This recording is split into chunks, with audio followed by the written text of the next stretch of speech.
You're listening to Arsenal for Democracy, arming progressives with the phrases and facts to fight back.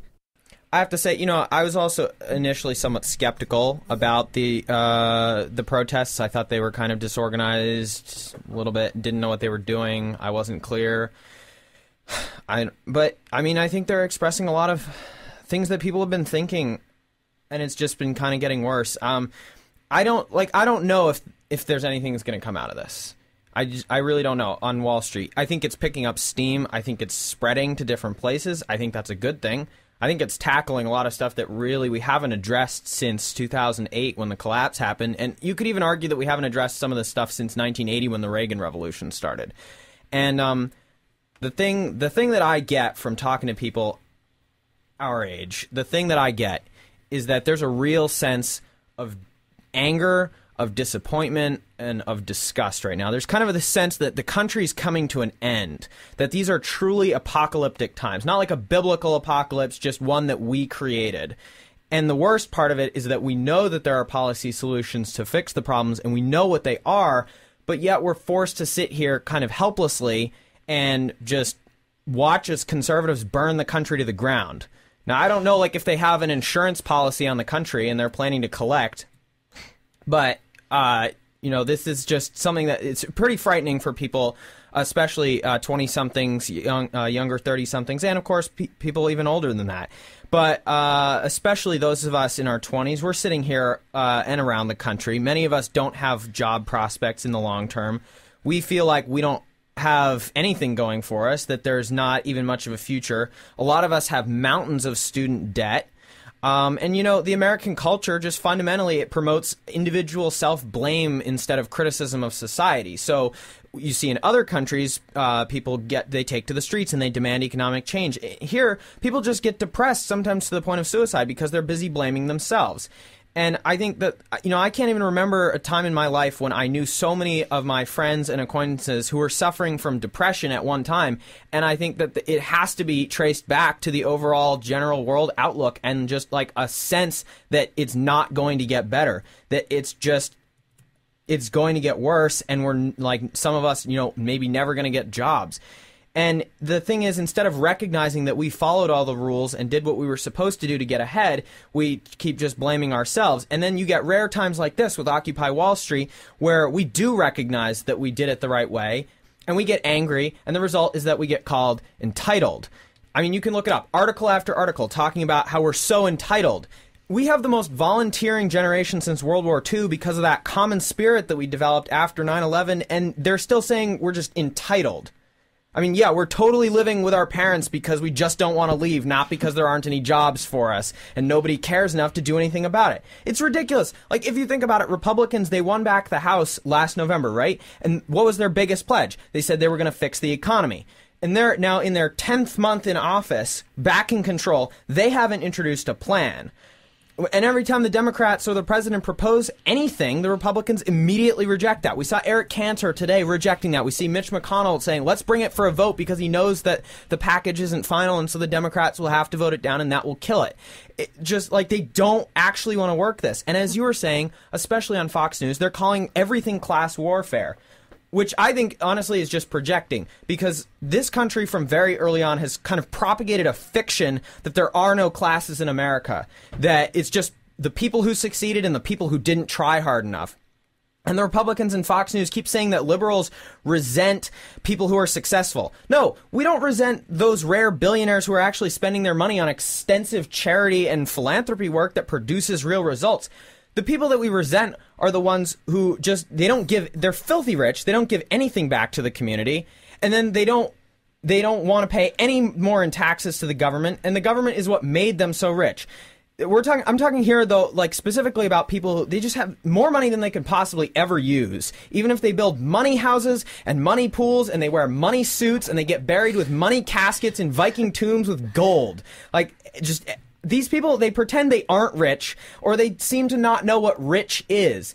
We saw recently a Republican congressman who claimed he has only $400,000 left over every year after he pays his workers, right? And then he feeds his family. Well, it takes him $200,000 to feed his family every year. And I can only assume that he's using the $200,000 as fuel to heat his home and that he's sprinkling money on the kids' cereal every day. There's no way you can burn through that amount of money just feeding your family. And listen, dear super rich but oblivious people, I'm Bill. I have something to say here. You didn't get rich all on your own. I'm sorry. It's just not true. You didn't get rich living off the grid in the wilderness. You got rich because you had help. And I don't know, maybe you inherited a bunch of money or you had family ties to help you finance your first business venture. Cool. Good for you. Maybe you didn't. Maybe you worked all your whole way up from rags to middle class like a flipping Horatio Alger novel. And then you kept going towards stratospheric levels of wealth that rivals the GDP of many small countries. And maybe your once small business is now a global corporate giant and you feel like you've earned all that money and you don't need to get taxed at a higher rate. But you know how you really got there? You got there because taxpayers in your area, or even taxpayers all the way on the other side of the country, paid for the rails and roads to get your goods to customers and get your supplies and parts to you. And you kept the lights on in your business because the government subsidized the coal or nuclear or renewable energy power plants. You probably benefited from tax incentives from federal, state, and local government. You may have even moved your business because local elected officials created even more incentives. And how about the fact that you integrated your computers and the internet into your business model? Because the government and the military spent a lot of money at one point developing things so that consumers could use them eventually. You might have even reached new markets because the government negotiated trade agreements that helped you. Your workers probably got to work today because the government kept their gas prices artificially low and funded their public transportation. Your business and personal property was protected by government-funded law enforcement and first responders. Your contracts were upheld by government courts. Your government may have even been part of some of those lucrative contracts because, face it, they're one of the biggest purchasers in the economy today. And your government protected you and your business from foreign invaders. Your workers are still alive to provide labor, and so are you because the government passed regulations to protect air and water quality. The government even bailed out these huge banking corporations that loan you money so that you can expand your operations so you wouldn't lose everything and the economy wouldn't implode. So no, you didn't get rich on your own just through hard work. And you know what it takes for the government to provide all that stuff that made your business and personal wealth possible? It takes a lot of money. And that means taxes when it comes to the government. And I don't know, maybe you can sell your 10th beach house that you visit once every few years and pay a little more on your top margin. And yeah, I can hear the Republican and Fox News anchors now. I can hear them complaining about how 50% of Americans don't pay income taxes to the feds, even though they're too poor to have anything to pay and already pay local and state taxes. Do you know what it means to ask a poor person to pay taxes at the same rate as you? It means that you might have to decide, if you were in that situation, whether or not you can eat tonight. And I don't think that rich people have that fear. They just don't. Do they know what it means to ask a working class or lower middle class family to pay more in taxes to balance a federal budget that you destroyed? It means that they might not be able to keep their health insurance anymore. Are you worried that you might not be able to afford a trip to the doctor's office? Probably not, because the doctor comes to you. Do you understand what $5,000 means to a person who's just barely hanging on? It probably means a whole lot more to them than it does to someone making $1 million a year. So, yeah, class warfare. I can totally see how it's unfair to you. On the other hand, you could just pony up a few more percent in taxes on the last $100,000 you make every single year after the first $375,000 you make a year, and it wouldn't hurt you, and it would go a long way toward reducing the deficit and paying for much-needed programs and jobs. Dear rich people, class warfare, you don't know what class warfare is.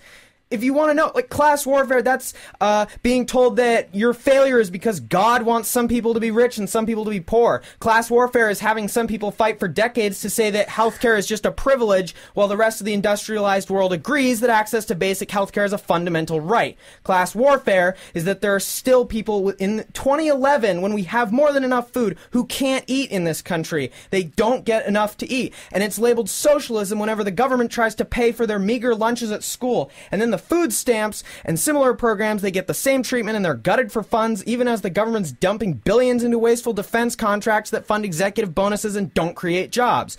Class warfare is bailing out the banks while letting them take your house because they duped you and the American people about your mortgage and the housing market.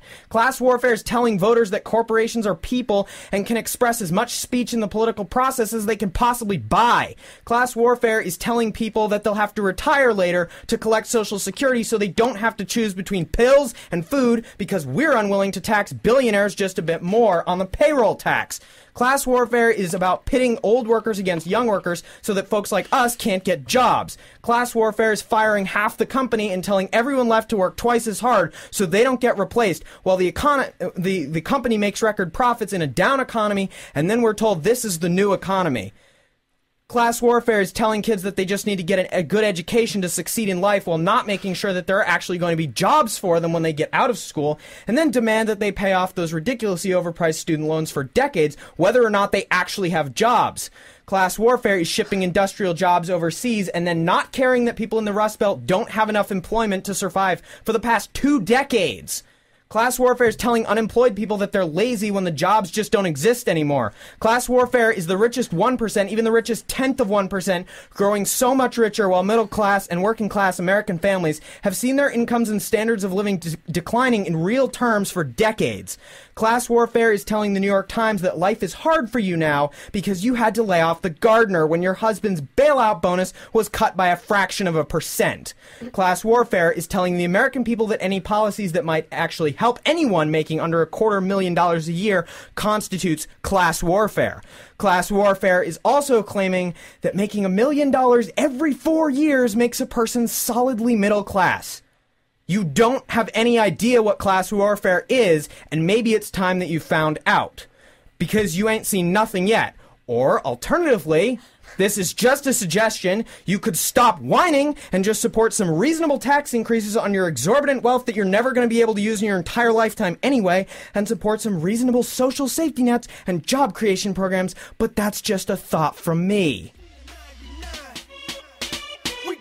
The power's with the people, don't let these cowards deceive you and be the next mouse in the talons of an eagle. This country's wealth gap is an unbalance, it's evil. We celebrate access while the people have less, and poverty abject madness while the economy collapses. Add stress, that's the last straw. You want class, well we'll give you what you asked for. The have-nots at the haves, though we came to crash your party, and we ain't leaving until we even. The Constitution guarantees these freedoms. Anyone against that committing treason, you're not a real patriot unless you stand for what you believe in. And nobody got more welfare than Wall Street. Hundreds of billions out there operating falsely, and nobody went to prison, that's where you lost me. But my home, my job, and my life is what it cost me. We